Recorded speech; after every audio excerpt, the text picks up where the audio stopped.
Lori, welcome. I'm so glad you are here today. I met Lori through our friend Elise, and it's just been such a gift to bring wise women into our worlds and then to sort of strengthen the web of connection to other wise and curious women who are open and excited by growth. And I feel so grateful that Elise thought to connect us, not just because we share a maiden name, but because hi Mary Beth, but because some of the work that we're doing seems a bit intertwined and validated by, it's validating to hear other people who are finding similar things. It's a good sign that we are on the right path. So Elise, if you can hear us, we've been singing your praises for the last couple of minutes. And she can't hear us. We'll say it again when she can.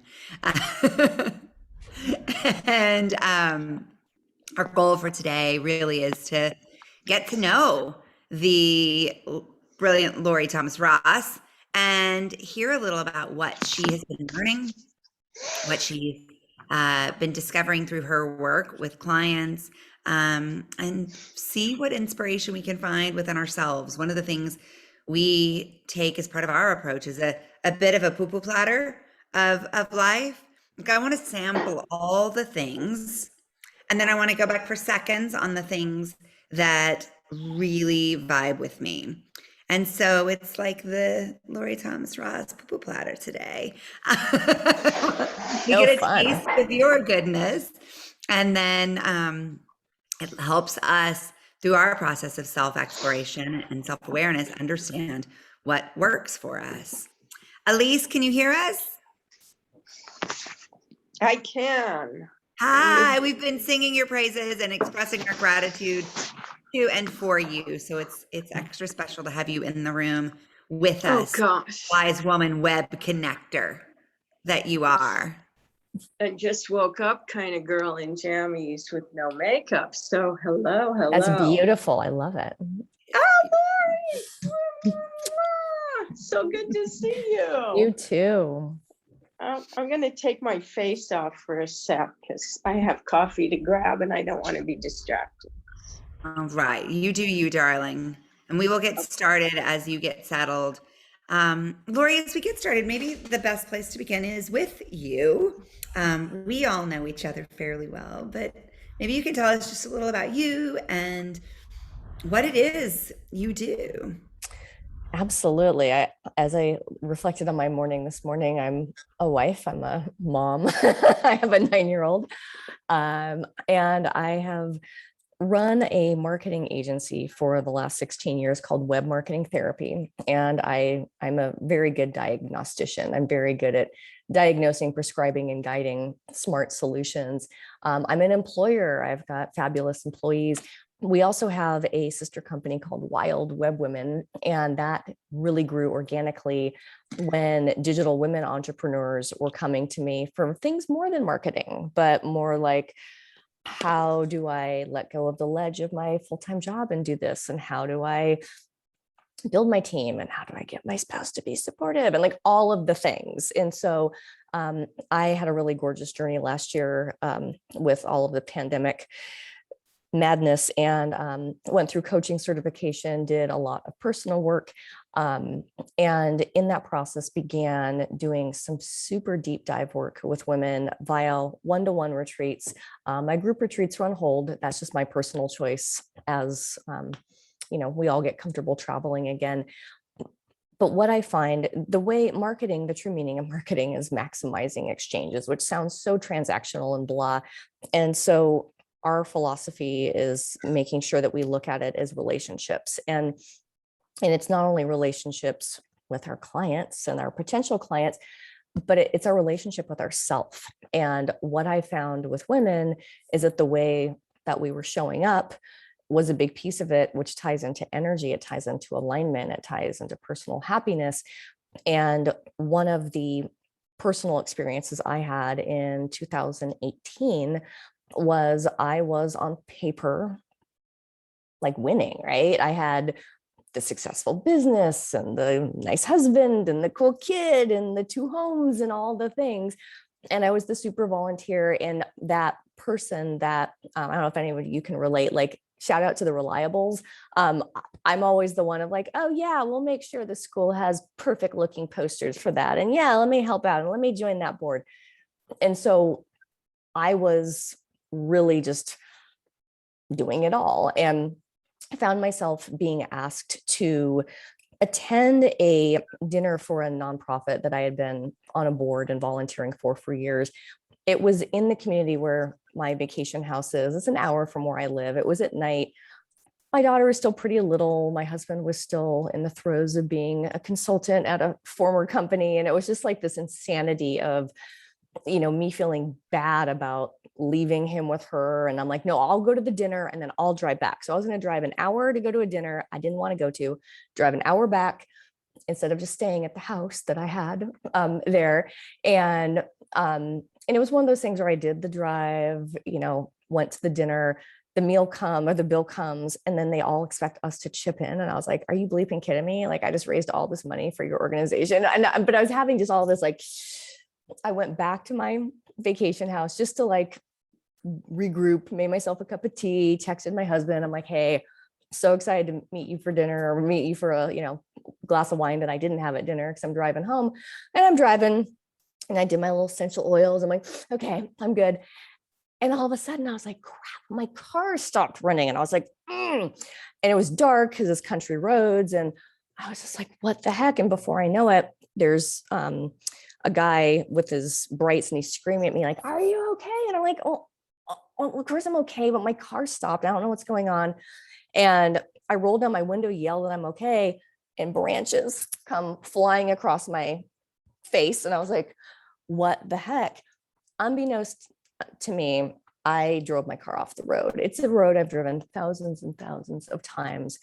My brights were not on and it was in the fog. And after the police came and a neighbor came and picked me up and I went home and bawled my eyes out. It was also the first night I had ever spent alone or away from my daughter. And it was just one of those like, oh my gosh, I can't do it all and be it all and all the things.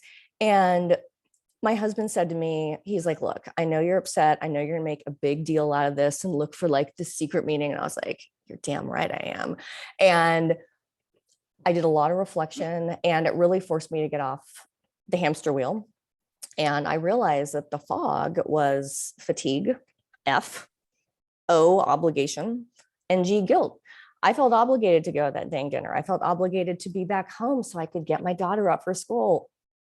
And my husband should just bleep and do that, right? I mean, and he does that now.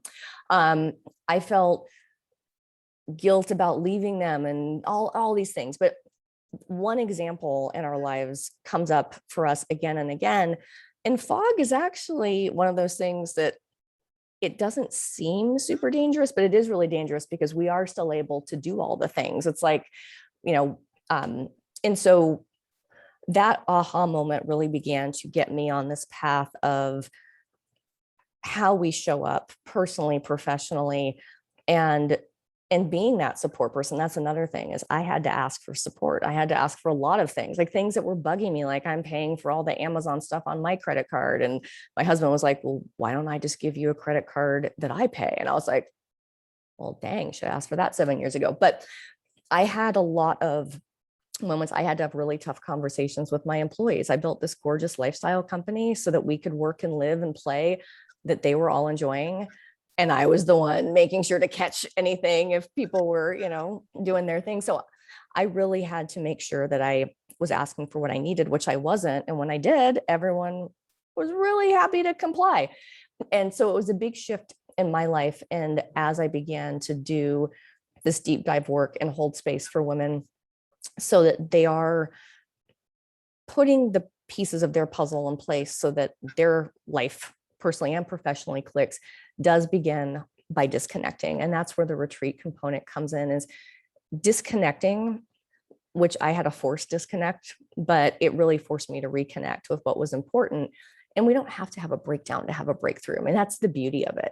And the more we can see that fog and be like, ooh, I'm in a yucky place. I actually chuckled yesterday as I looked at our scheduled time, because I had been working since Sunday. One of our clients is super involved with this major litigation involving a major transportation accident. And you don't say to a client, oh, hey, I'll be back Monday. It's like my team and I were jumping on. We didn't get thank yous. We just got more work and we got more pressure. And it was one of those like, why am I doing this? And I was like, I am definitely feeling the fog, but I'm also creating those boundaries so that, and one of the solutions is actually I'm training some employees of my clients so that they can do some of this work themselves. Can they do it to the level that my team and I can? Probably not, but when we have problems, it's so important to identify them.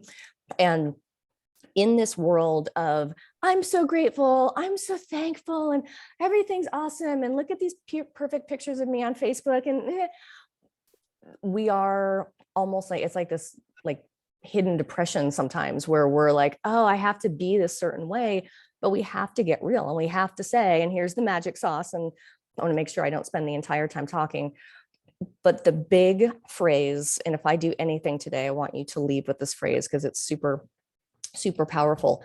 That does not work for me. That phrase, as soon as I started to say, that client's being an a-hole, like that does not work for me. But here's what needs to change. When you can identify those things, it's not bad. It's not ugly. It's not like being ungrateful. It's really important. It's important for our energy to call these things out and to shine the brights on them so that we can start to get clear. And so this journey from fog to clarity can be a much bigger one, but there's all these little victories we can be winning in the meantime. And so, one of the victories this week was like, yeah, like if you're going to be a super ungrateful client, then yeah, I will happily train you all and get you going so that, yeah, the next time a weekend thing hits, good luck with that. It works really well with children. If your children have children, grandparents, spouses, and even internally, you don't have to blurt out, that does not work for me, to everyone you talk to. But when you have that moment, it's impermeable. If someone says, hey, we need you to be at XYZ, the center, yeah, that's not going to work for me. It's untouchable, but it also gives you that moment to say, but here is what works. And we are always in this process of getting clear. It's about setting boundaries. It's about identifying what we want. And that is easier said than done. And to really get clear on that. And that again comes from that disconnect. We can have all these ahas, and that's beautiful. What I love about the work that I've been adding to my poo-poo platter, if you will, things that you can work with me on, is that I can hold that space so that the ahas are happening, but that I'm also able to have that dream team in place to make these things happen. I have a client coming in on Friday from Minnesota, and we wrote her new tagline and re-outlined her business and everything, and new logos, new everything. She came out for a photo shoot, which was something she needed actually to really help her show up in this new light. And she would not have this level of clarity had she not given herself that space and place to just be with it, instead of trying to, you're not going to solve it on one Zoom call or, throw money at it. It's to reconnect. So that's that. I didn't know how long you wanted me to That's chat. amazing. I just want to be kind of organic today. Yeah, thank you. It's such a powerful metaphor that you've tuned into here. And I think those are really important in terms of keeping us anchored to the truths as we find them and to question them. I'd love to ask you a couple follow-up questions, if I may. The first thing that you brought up that really got me curious was this urge that I know so many of us as women share to take it all on and to just keep taking on the one more thing and the one more thing and the one more thing and the one more thing and the one, until it's like, I ever think I could carry all of that. Mm-hmm. Like, I am not Hercules. And I believe that there is a fear behind that decision to take on more and more and more and more. What do you believe drives our need? Because it really is. It is a need that we are trying to meet, that need to hold it all and to be the reliables. It's a great question. And why do we take more and more and more on? We all have defaults. And for some of us, it could be perfectionism of like, no one can do it better than me. Some defaults, like my default, I'm a pleaser. I want everyone to be happy. I want everyone to like me, now that I'm older and wiser and don't give as many bleeps, that's definitely less of a default, but just understanding what our defaults are. Sometimes it is wanting to feel connection, community. It's just tuning in to what that is. And there is a great energy of saying yes, because you see like, oh yes, I'm part of something, or yes, this. And back to like, what does not work for me? Like a couple weeks ago, I'm part of this accelerator group, and they're on track to help businesses get to that $1 million+ mark. And it's a really neat organization for me to be a part of, especially because I need to be with people who are employing people and like in that day to day. It's really nourishing for me. But the parent organization asked me to be the Atlanta marketing coordinator. And of course I was like, ooh, and then I was like, and I said, work for me. Help me understand what the job description is. And I hear Alexa talking in the background. Hopefully, just one moment. Alexa, stop. Thank you. And so I got the description, and it was really a grunt worker kind of position. And I wrote back and I said, I appreciate you thinking of me. This is something that your organization needs to actually hire. This is not a volunteer position, and this is not my wheelhouse. This is not the marketing magic I do. Mine is way more strategic, but also was a good test, because I'm in these once a month meetings with people, and in my peer group, my peer group in this organization would have completely yelled at me for taking on one more thing. So, their whole thing is one thing. So it was like, was this a test by the organization? Are they testing me? But yeah, it was this. So, you've got to pay attention to those things. I don't know about any of you, but for me, having the big pause of 2020, not being at the Girl Scout meetings, not having to go to all the board meetings, and then like going, I don't even want to be on that board anymore. I really started to cut. It was amazing. One of my longtime employees, finally, she was wanting to buy a business with her husband, and had almost made it to that mark a couple years before, and we had hired her replacement, and then the deal didn't go through. So I was like, now I have two of you, but it worked out beautifully. And so she left, and with class and grace and tears and all that. And it's like, I just felt like there was a lot of clearing, which actually gave me more to hire more help and do things. So yeah, but why do we do it? So many different reasons. Yeah, I think it's an important question to ask ourselves when we find that happening. Like, what is behind that, and what need am I trying to meet there? The other thing that you brought up a few times now that I'm really curious about is the power of asking for help and passing things on to others. And I think one of the things that's been most eye-opening for me in my journey was someone I was working with challenged me about my interpretations of others when I don't ask for support, and this belief that somehow they can't handle it, that somehow Yeah. right. And like, Yeah. there is, I think, a knowing, right, and like, control is certainly at play, I think, in what we're talking about here at every level, and like the comfort of control. And there is this fear of being replaced for many women, I believe, of being unimportant, less vital, and therefore abandoned, right? Like, and I think we can, in our minds, play all of this forward.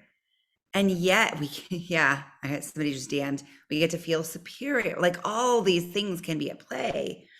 And the truth is, we exist to lift others up.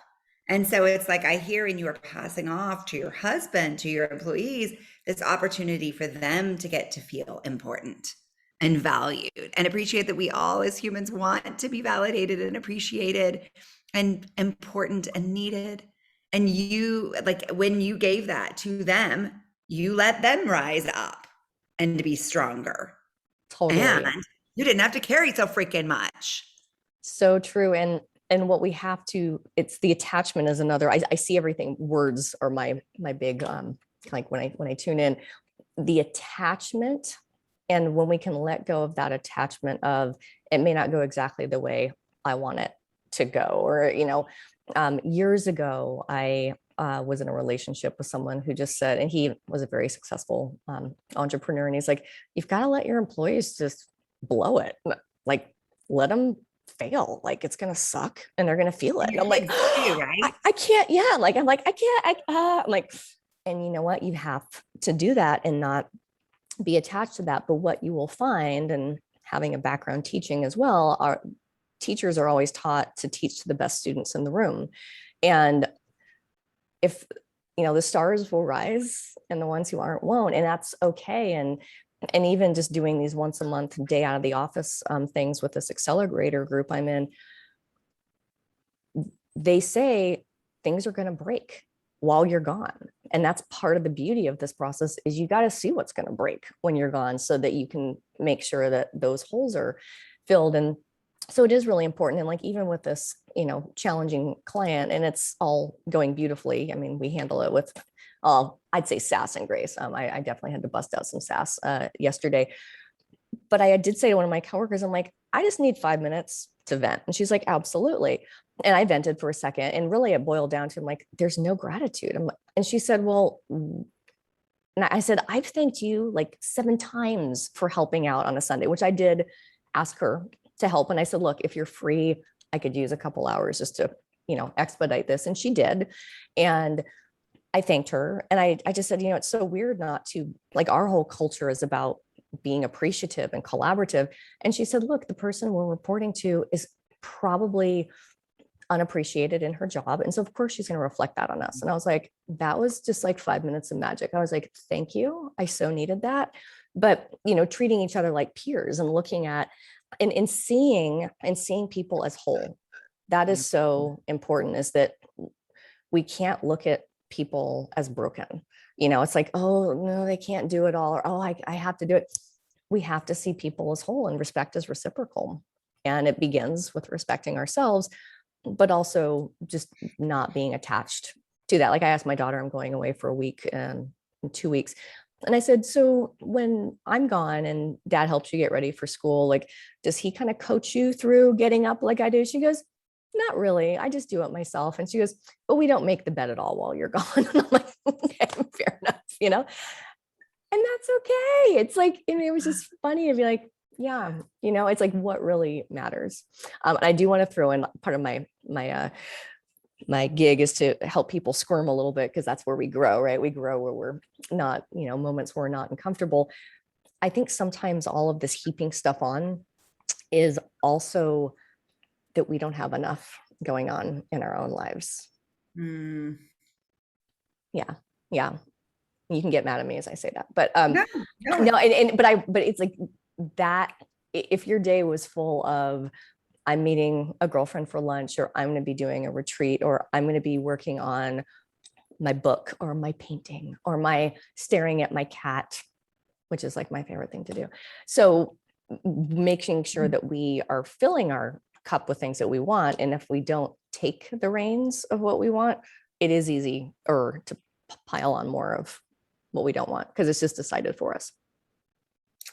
Yeah, I mean, I do think there's a balance, right? There's an incredible sense of purpose that comes in supporting others and giving. And I mean, I think honestly, it comes down to, do we really believe in these things? Because then they are energy builders, right? Like, I was talking to a client this week who is just really passionate about the immigrant crisis and really desperate to help that she lives in Texas, help the immigrants in Texas right now. And for her to put an outsized amount of time there when she's frustrated in other areas of her life, that is going to build purpose and energy. But to do it out of obligation, because you said you would help the freaking Girl Scouts, and you know what? It's not even that satisfying, and your kid doesn't even love it that much, and they don't even actually need you there. And what you're doing is not challenging to you emotionally, mentally, intellectually. That's the difference. It's we can carry a lot. We are higher capacity than we believe, which I think is part of what you're saying by like, what do you have going on?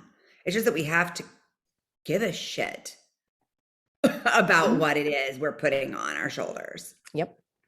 And it Yep. has to be creating energy. It's just we can't have too many energy depleters on our shoulders and feel like we're somehow going to be able to survive that. Totally. And that's where the We're clarity just going to comes in. survive on thank you. Yeah. No, it's the clarity. And it's like, why am I doing what I'm doing? And does it fuel me? Does it really align with my values? And that's where we need to look at our value, but we also need to be very clear on what our values are. And that's where I have some very clear non-negotiables. And it is being so clear about your values, and that helps become your North Star for decision making as well. If we get really tactical on that piece, what are your signals that trigger that does not work for me? Giving myself permission to really embrace my feminine energy and that intuition that I've had this whole entire time to be with it, and I'm my gut, my chest, to feel it. And my brain can be like, oh, this could be a really good client. But there's also times where, or connection or whatever. But when I get a big no on something, just to allow myself to tune into that, because I can track back life decisions of, yeah, my intuition totally said no on that, but my brain talked me into it. So it's definitely, I definitely make a lot of decisions with intuition, which is funny because I'm married to a very analytical person. And, I'm just like, yes, this feels Hashtag right. balance. Yeah, totally. The yin and the yang. That is what I use as a guiding light. But again, back to the values, like I looked at a few years ago, I was looking at, do I even keep my business? Like, do I shut it down? So I just pursue the retreat and the, high support, high touch work. And I had my, one of the women in my group did human design. I was in this mastermind group, and she's like, oh yeah, you're a manifesting generator. I'm like, oh, what? She goes, yeah. So you're really good at manifesting things and actually kicking them off. And you're better if you've got multiple things going. You're actually, if you just worked, she goes, yeah, like when you worked for one company in corporate, it was boring. It got boring really quickly. But, having multiple clients, having multiple things, that fuels you. And, being that some people are just manifestors where they can like manifest it and then other people need to do it. I am a thinker and a doer, which is kind of a blessing and a curse, but it helped me understand that, and not allowing the shoulds. I had a lot of, you should do this, you should do that. And when I looked at what I really wanted, I actually fell in love with my company all over again. I was like, I've built something really amazing. I've created great jobs for people. We've done great work. And also for me, as I looked at my business, we have a stepson from my husband's first marriage. His wife works for our business. My niece works for my business. I have a young lady who's been with me since she was an intern at UCSB, where I'm like, you could totally run this and I could just make special guest appearances when I'm old. And so it was like, I actually could leave a legacy and give them all something that they could really continue to make their own. And so, yeah, it's getting clear on like, why am I doing this? Like, is it worth my time? So, yeah. Well, it sounds like you fell in love with it again once you were choosing it again, instead of just doing it out of obligation. And there was also the noise, that noise of like, is my coach going to like me if I shut my business down? Because in this course of this group I did years ago, 2 women closed their businesses, and it was like, yeah, like they're letting go of the ledge. And I went, oh, no, my default is pleaser. And I want to be the best student or the best, client of the coach. And so now like I still work with coaches. I mean, I'm always investing in that. And there was a meeting last week where she was like, okay, well, when are you going to start doing your group retreats? Do you have a date? And I said, no. And I'm really okay with that. And I'm not going to choose a date to please you. And then the rest of the group's like, I'm like, yeah, bitch, being in total control of herself. Yeah, like that's me. But I wanted, like, it just felt really good to be like, like my intuition is like, I get a big hell no on doing group retreats right now. It's just not in the cards. And maybe it will be in 2022. The one-to-ones I'm loving. And so, that works for me. Love that. I want to hear what others are sparking to here, or have questions about. Marcy. Yeah, I think the trick is knowing in the moment and giving yourself time to pause to think about accepting. Like, I know if I had a choice of being in control of an event, the event or taking it and whatever, that might be my first instinct, but I would like better the opportunity to let somebody else shine. But in the moment of accepting the responsibility, I might struggle with that decision. I might not think ahead enough to say, hey, look, somebody else can shine or fail. And I have to be I have to be better with that than taking more on my plate. And I think you just have to, I guess, have a filter for each thing. And I don't know what that would be yet, but how do you know that doesn't work for me when it would work for you, and it worked for you last week, and it worked for you last year, and it worked for you before? That's going to be the challenge, I think, is putting a filter in place in those moments so that you can say, that doesn't work for me. Mm-hmm.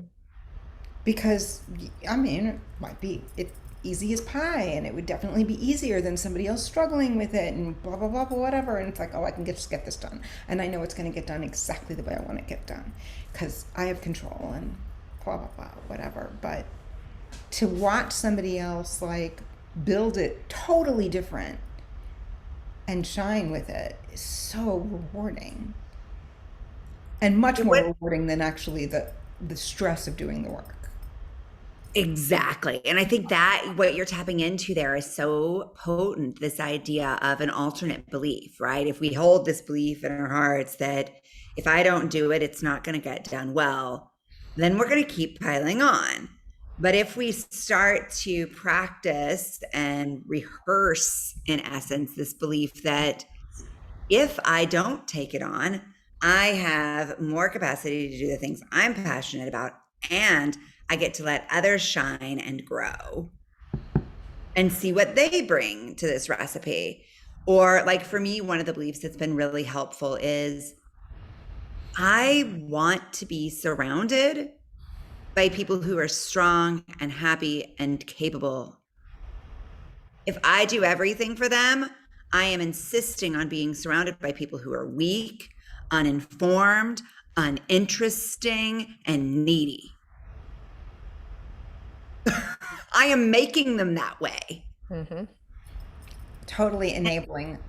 Yes, it's but I like bear the responsibility of that because I have done it. And it's with my husband from 3 weeks in, I was like, all right, you're taking him every Tuesday night. And it was because it was something I was committed to that I just really wanted to go back to for my own well-being.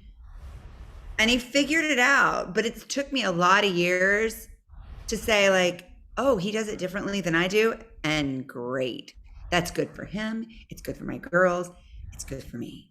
Mm-hmm. Like, why do I care that they eat takeout every Tuesday night? And it's not nutritious. And sometimes there's Reese's Pieces. Like, why do I care? Who cares? That's giving them balance, right? Like, so it's like letting go of my picture of it.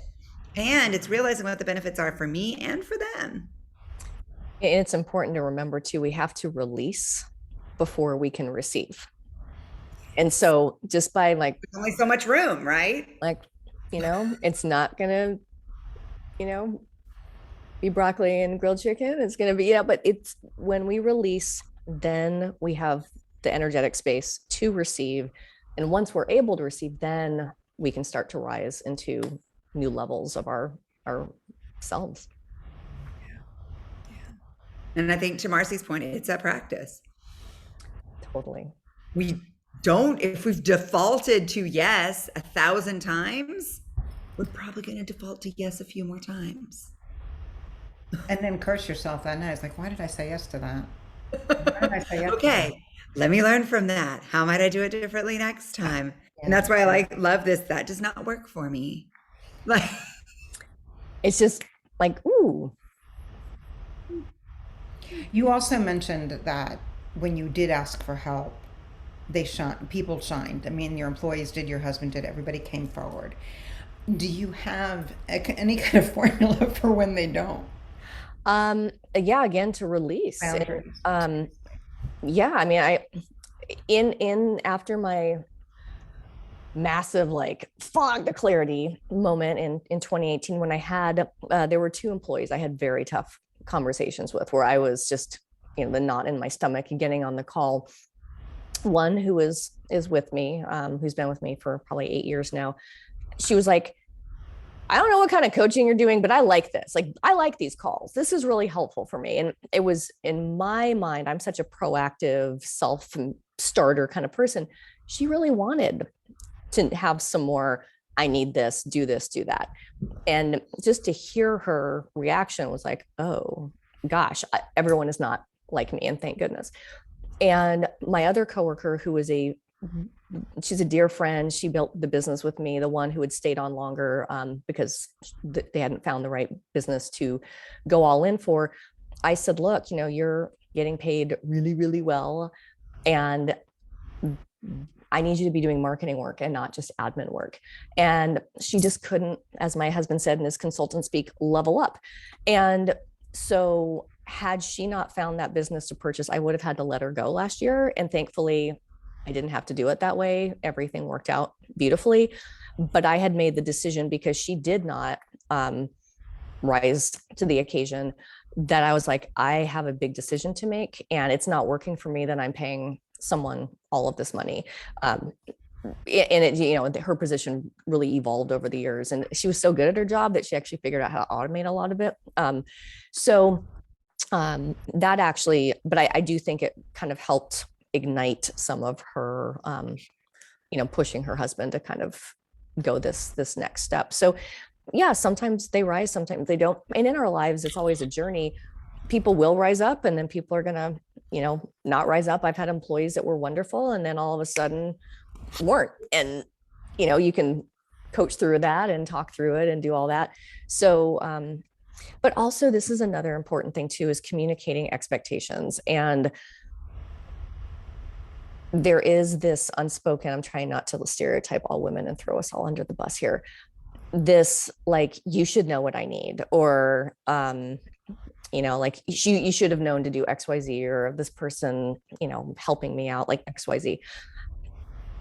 When I had my massive wake up call, my husband said to me, you make everything you do look easy. You go to these meetings, you do the things, you raise the money, you handle all the stuff with work, you get it all done. You're there for our daughter's stuff. He's like, I had no idea you were struggling, because you make it like, you know, curtain goes up. And that again was that feedback I needed to hear of, oh, you have no idea. And so I'll have to say, I need you to do this. I need this. And it was just, it's a different energy. The practice, I love that word, the practice. I call it motion, but I like the practice of it, making requests, but just asking for help, but communicating expectations of, here's what she needs. Like even things like pickup. I'm like, I usually leave the house by 2:20, even though we really don't need to leave till 2:30, because parking can be challenging. Oh, just give that extra piece of information. We can't expect people to read our minds. So it's being very clear. yeah. Yeah. Hello. Hey, Elise. Hey, what's coming up for me is being very clear also without being bossy and controlling, you know, because there's a lot to unpack here of what you're saying. There's something about giving some guidance so that other people don't have an anxiety attack figuring something out that you might have already shot. Only one cup of coffee so far, so I'm kind of slow. I'm the same. Yeah. Cheers. So, but then also, you're talking, there's so many things here. There's a difference in volunteering with people. There's a difference in somebody being an employee, an independent contractor, you expecting, money from what they're doing, is that profitable, blah, blah, blah. But just, I like you're talking so granularly about also not so much having an ego or being so controlling of how you want something to be. So putting those guardrails there of the 2 or 3 things that are important to you, and then letting other people have that room, creates such delightful surprise sometimes, or misery that you can deconstruct and just go over it with somebody, and it becomes so constructive. And then that ties back to, you were talking about energy, that energizes something. Even when there's a little discord, it energizes something and it clarifies it. I'm just punctuating what you're saying here, having own businesses, having high touch, having not high touch. There's so many little pieces, but when you're clear, everything gets a little clearer. It does, yeah. And reaching for help, sorry, one more thing, from somebody like you that has the wisdom too, of what's that really gonna take? Mhm. Because we could all be in love with an idea. I know I have fallen in love with everything that I'm going to share, and created books and created things and workshops. And I love creating, and I love cosmic connecting. And then it gets that there's other pieces to that, of who you invite to the party to offload. The Yes. things that will make your business financially make sense. So I just wanted to throw a money piece in here, because I have bankrolled stuff when I shouldn't, worked for companies when I shouldn't, or, there have been a lot of great learnings, but in the end, who you invite in can make your life delicious or otherwise, or a big learning. Yeah. I try on these calls, especially because it's a first date for me and most of you. I try not to bust out the F word, but I have to say it anyways. Fun. Oh my God, I said it. Okay, there I said it. It is weird how resistant people are to that word. Every time I've ever put it in a concept in my career, everybody shoots it down. Fun and play. No. Consumers hate that. What is the problem with fun and play? I know. You're not allowed to say passion, pleasure, fun, like PPF. I think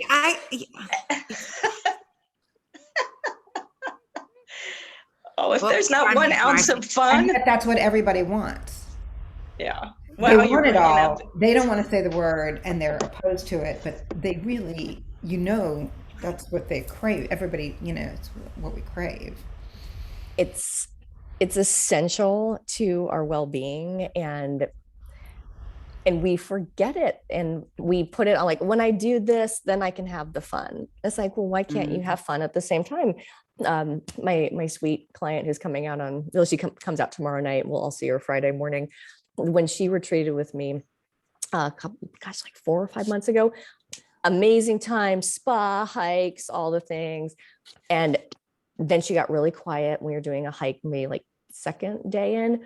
We're not getting enough done. I don't think I've done enough for you. We need to spend some time. Let's get our computers up and da-da-da. And I was like, I just let her be with it. I could just see her energy changing. And I said, well, we've written your tagline, which can often take, tons and tons and tons of time to do. we've outlined both of your new websites. We have clear direction for your new brand and look and feel. And I said, let me ask you something. The last time you did this process, did you feel like you needed a blood transfusion afterwards? And she goes, oh my gosh, yes. And I had to write all the copy myself and do all this. And she was just like, and just had to like, bleh. and just to bring her back to, the magic comes when we are having fun and we're being creative, and you can't have those magical creative moments if you're not in the right energy, and you've been in that energy. And I understand that you're, kind of defaulting to this, we got to work but we can work without having our screens up and typing and all that. And it was a really great experience for her to be like, ooh, I totally got into my old, she's a recovering lawyer, got into that energy. And yeah, but it was like, she felt guilty for having fun, and she was having like a ton of fun. And it was just this like, no, let's release that, cut that, and let's go back to being light, ease and flow. Like, how creative are you in a pressure chamber? No, And I think you're like in total survival mode. Gina. I think there's a real concept that if you're having fun, you're doing it wrong. And you're not checking things off the list, and it's not productive. And it's, especially in a creative situation, I want to learn to do that. We can't, why should we explore anything? I just need to learn how to do that. They feel that fun is a step that they can skip, that we can skip, when it is what is needed to bring us to a certain point.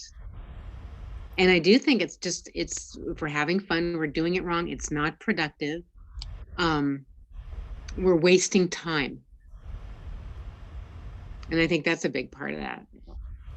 We're being childlike. Yep. And it's been proven through multiple massive clinical trials that play is essential.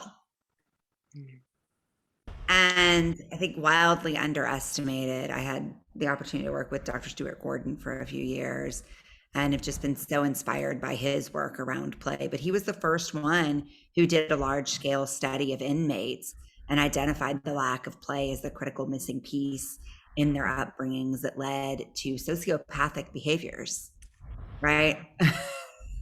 And to me, like when you say you don't have enough going on in your life and that's why you feel the need to take everything on, what I kind of heard underneath that was you probably don't have enough play. You don't have enough self-expression.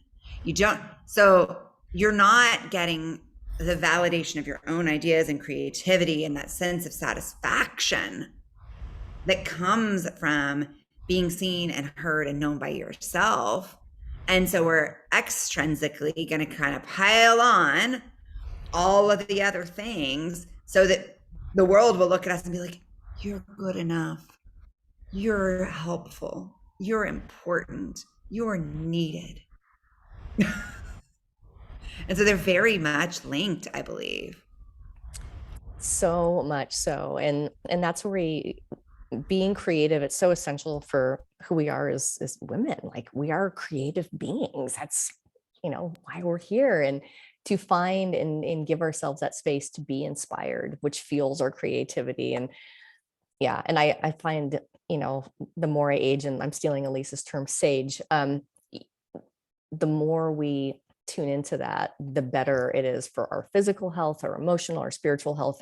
It's so essential. I can be at work very intense, and I'm in an art and science world, and I was having a call with someone who was really beginning to rise up and take on a leadership role at my firm, and she said, all the work you've been doing over the years, like, you've come a long way. And I said, you mean I'm kinder and gentler? And she's like, yeah, pretty much. And I said, yeah, it's, I've definitely softened over the years, but that's also because I've released a lot of control. And that's where you all as a team have been instrumental in that.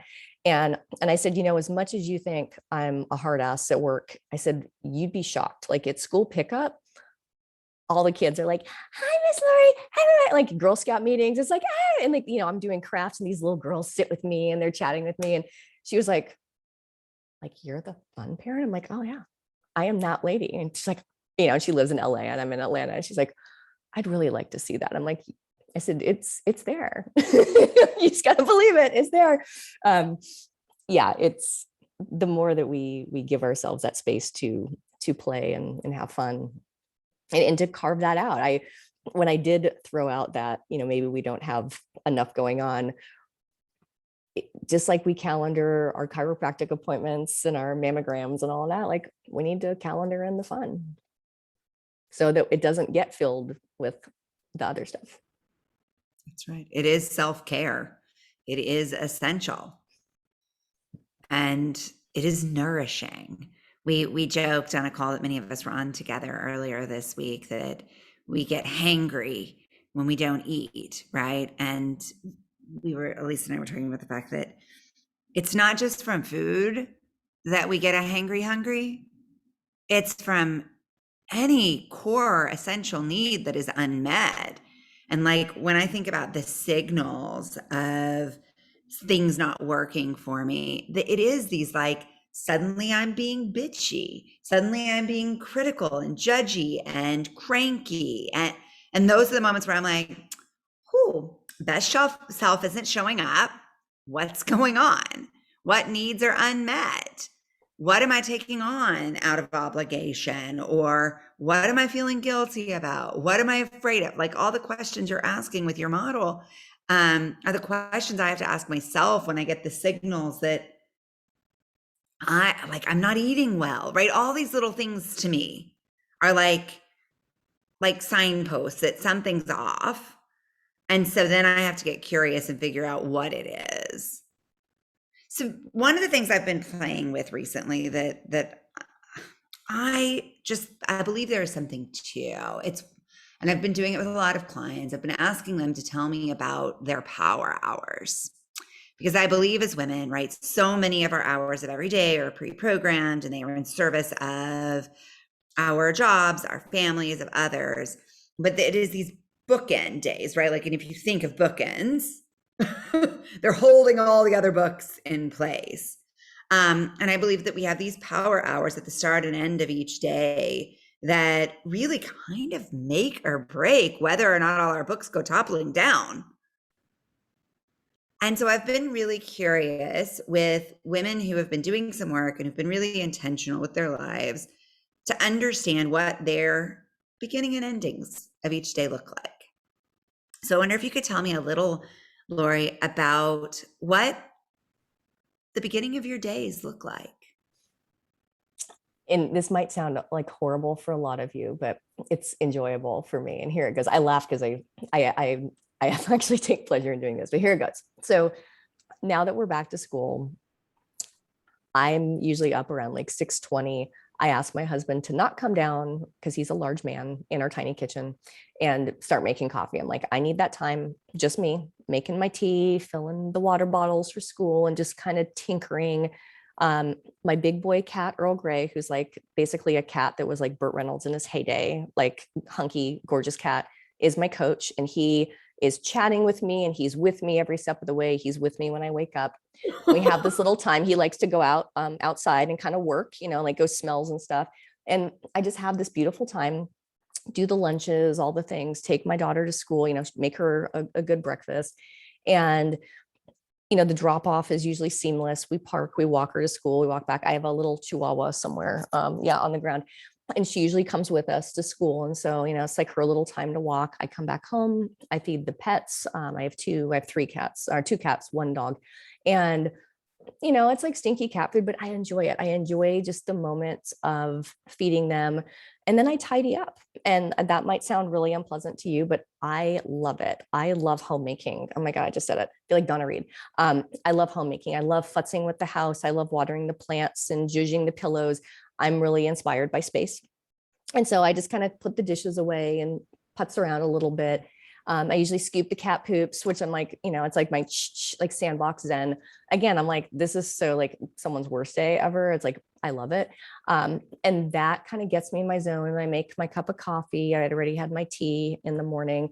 And often I'll sit. I've got these kind of like funky leather, like you see, like they're leopardy chairs. And I sit and I'll have my tea and I'll just kind of like get in my zone. Usually I hang out with one of the cats.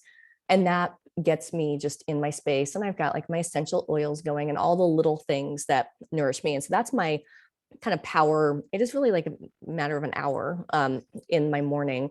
And then the end of the day, I check my calendar. I kind of get some loose ends tied up because I run a virtual business. We don't have offices, so I don't leave the office. So my ritual is packing everything up, putting it in my little laptop bag, and just transitioning from day to night. I'm really into food. Like I love food. So I'm always like, what's for dinner? I'm often like today, after we wrap up, I'll probably roast some vegetables and make a spaghetti sauce or something. So I have that ready for dinner. I love to cook. Sometimes I'll pour myself a glass of wine, but I get into this space where I start to be creative, and my daughter's usually at the counter, like, chatting about whatever. And that just gives me that time to go from the workday into evening.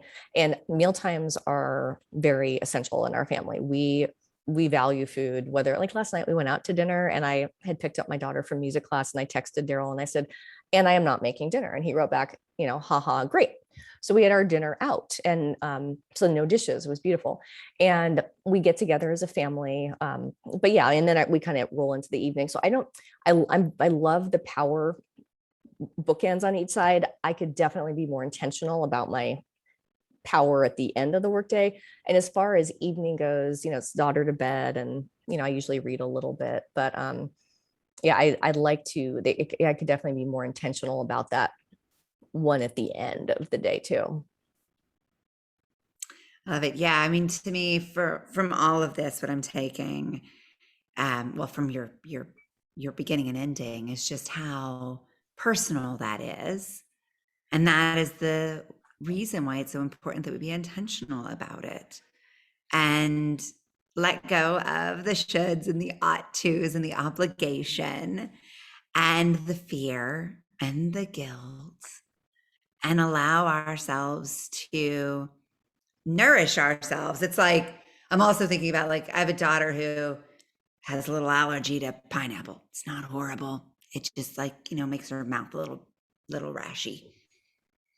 It's not gonna kill her, right? There's nothing horrible is gonna happen. It just might be slightly uncomfortable and suboptimal. So she doesn't eat pineapple, right?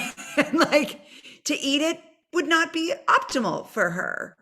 And so it's like, how do we kind of how do we not just solve the problems that are a crisis, but get intentional like you are and say, like, this is what nourishes me. This is the personal choice I make. These are the boundaries I've created. Sorry, honey, I love you, and you're not welcome in the kitchen at this time, right? And like, engineer our lives to be what we need them to be. And you've given us so many tangible, beautiful ways of doing that, and so many inspiring, metaphorical views of that. It's been a really lovely, balanced conversation. Elise, again, thank you so much for introducing us and bringing Lori to our group. And Lori, thank you for so generously bringing yourself, your wisdom, your experience to our little circle here. Thank you. And I see Gina's kitty. That's why I'm smirking. I attracted the cat energy. I'm like, come on in. Thank you all. It was lovely to spend time with all of you today. Thank you for being here. Thank so you, much. Marcy, Gina, Mary Beth, Elise, for being Thank here, you. for your thoughts and questions and presence. Much love, friends. Bye. Bye.